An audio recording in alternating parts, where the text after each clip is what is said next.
The next thing I want to do is I want to talk to you about the fact that in this business, really, if you want to build a business that's going to produce income for your family and that's going to help your dreams come true, you're going to have to set goals. And I want to tell you something. I had to learn to set goals. And some of you naturally in this room, because I know you, are amazing goal setters. And you always know what that next thing you're going for. And some of us, and myself included, I've had to learn how to set goals for my business. I've had to learn what was next and what was the roadmap to get me there. And so I want to tell you there are 3 parts to setting a goal. 3 very important parts. How many of you in this room are like brand new, like in the middle of Quick Start brand new? Okay, so obviously, and you look amazing in that green. And she's counting how many shows you've already done, aren't you? Are you counting that in your head? She got her number today. Oh, you got your number today. Okay, so this is for you. What's your name? Denise. Denise. Okay, so the first goal that you set is what? Quick Start, right? 6 shows or 9 shows in a 45-day period. So, the focused effort is the first part. That is the goal that you're setting. If you are sitting here today and you've sponsored 2 people, your focused effort, your goal, I would hope, is builder. If you're a builder sitting here today, your focused effort is designer by June 14th. Okay, if you're a designer here today, your focused effort is 1 diamond by National Rally. Okay, what is your focused effort? You don't have to have one, but you kind of should have one. I don't want to tell you you have to have one, but I'd like for you to have one. I'd like for you to be going for something. One of the things that's kept me on course for 16 years is I've always been going for something. Right now I'm going for Founders Club. I want to be in the top 5% of the company. You know, I want that ribbon. Heck yes, I want that little ribbon. I want that little medallion that they give you. You know, so always be going for something. So what are you going for? Think about that tonight. Are you going for 25 Home Show Club? Are you working on Amethyst? Founders Club, what is it? Number 2 part to setting goals is a sense of urgency. Yes, like I need to lose 50 pounds. That's the focused effort in 3 weeks. That's the sense of urgency. 19 days, Darla tells me. Shauna has been feeding me Slim Fast shakes, and today I just finally said, is it getting any smaller? I've had 3 of them. How many do you have to drink? I don't think you're supposed to eat them, drink it with pizza. I think that might be the problem. But seriously, we need a sense of urgency, girls. Urgency creates momentum and gives you confidence, doesn't it? Once you, Denise, when you finish Quick Start, I'm telling you, you are going to be unstoppable because you set a goal for yourself and you did it. And you can do that. And so you have to have a sense of urgency. When someone on my team says to me, January 1st, they want to be a builder by the end of the year, that's fine. I don't want to shoot down anyone's goals. But I'm probably going to say to her, I think we could do it before then. What do you think? I think you've got what it takes to do it by rally. Let's map it out. Let's just move it up a little bit. If it doesn't happen, it doesn't happen. Let's just move it up a little bit. Because I know if she does, see, I know my job is to create happy jewelry ladies. And on my right hand, when they are doing home shows and sponsoring, they are happy. I've never met a jeweler in 16 years who was doing home shows and sponsoring and was unhappy. It just doesn't happen. And the last part of goal setting, girls, is great expectations. Now, I want to tell you something. This is how we are. We are women, and we expect from everyone but ourselves. Am I right?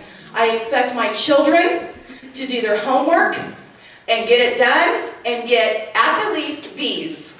I expect that. I expect their rooms to be clean until they turn 13. then you might as well forget it. You're killing yourself. I have expectations on Sam and Mason, okay? Doesn't always work out, as I told you, but you do. You have expectations on him. What about your husband? Ooh, that is kind of hurtful, wasn't it? Just like a little sharp dagger to the old side. Oh, she's not going to go there, is she? Yeah, I'm going to go there because I know with Keith, and some of you know him, there are things I expect from him. You know, I do. If he says he's going to pick the kids up at school, I expect him to do it. I expect him to take the trash out. You know, the person wearing the crown in the house doesn't take the trash out.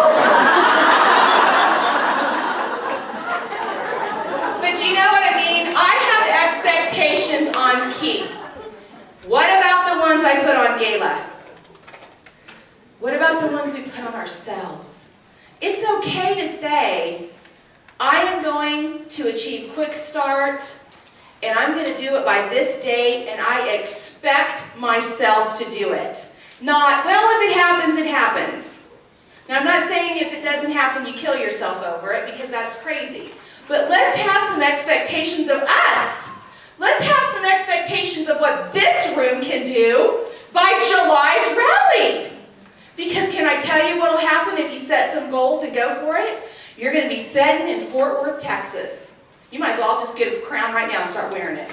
I'm telling you, it really does kind of help around the house. Just pick one up at Party Supply and just start wearing it. I expect you to be posting pictures on my Facebook page of you in a crown. I want to tell you what July rally is going to look like for the girls in this room. It's going to be off the charts. Because you're going to own the stage. We're going to be sick of seeing you. Because you will have set goals and created a sense of urgency, and you will have expected yourself to do it. And it does not matter what the goal is. That's not what this is about. It's just about having one. Do you understand what I'm getting at? Okay, we won't beat that dead horse anymore. I want to move now. I'm going to switch gears a little bit because I want to talk specifically about our home show business and our sponsoring business. So what I just went through with you was really kind of my journey to California, okay? Setting goals, claiming your purpose, working through life circumstances and crises, and how to get shows on your calendar, where to find those bookings. But now what I want to do is I want to talk to you about your home show, okay? I want to talk to you about the systems that maybe you use at your home show. There's many, many great ways to show the jewelry. How many of you in this room use a mannequin? How many of you use people? Okay, how many of you use clothes on hangers? Okay, so those are the three main ways, right, that we show the jewelry at our show. And really, I teach my new jewelers at our Diamond University, which is our new jeweler orientation. I teach them that they should have 3 shows, demos, in their arsenal at all times. So you should always try to become comfortable with all 3 of those ways of sharing the jewelry. But here's what I really want to tell you. There are 3 parts to your jewelry show that are very critical. And it's not what you're thinking. It is not the jewelry presentation. The 3 parts that I want to talk about tonight, and I want you to focus on this spring, is number 1, the guest connection time, which is the first 15 minutes when the ladies arrive. The second part is the time after you have done your show and you are basically shopping, the shopping experience. And let's use the word experience. And we want to make it an extraordinary experience. Okay? You know, there's 3 reasons why ladies book. This is free. This is not in the notes, but I just thought of it. Number 1, they book because of the experience that they just had, right, at the show. It was a good experience. And that means a lot of things. It means the food. It means the people there. It means you. That's the experience. The second reason people book shows is for the jewelry, the free product. But a lot of times, and we've always kind of thought that's the main reason. That's not the main reason. And the last reason that people book shows with you, they schedule that girls' night out, is to help their friend, their hostess. You know, there's been many times I've just come out and said, we need one more show, and we're good to go.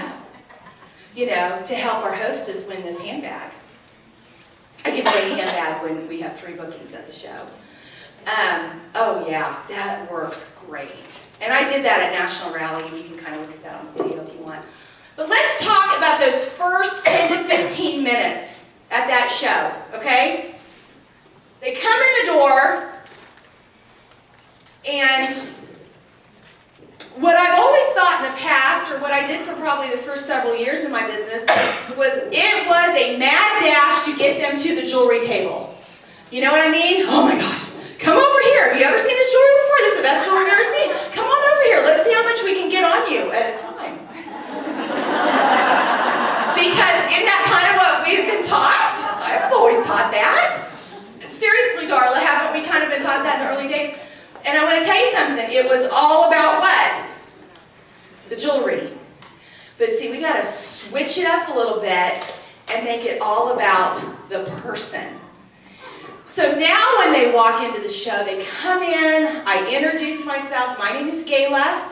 I'm going to be here to help you tonight. What can I get you to drink? Tammy's serving, you know, decaf, lemonade, and iced tea. What sounds best?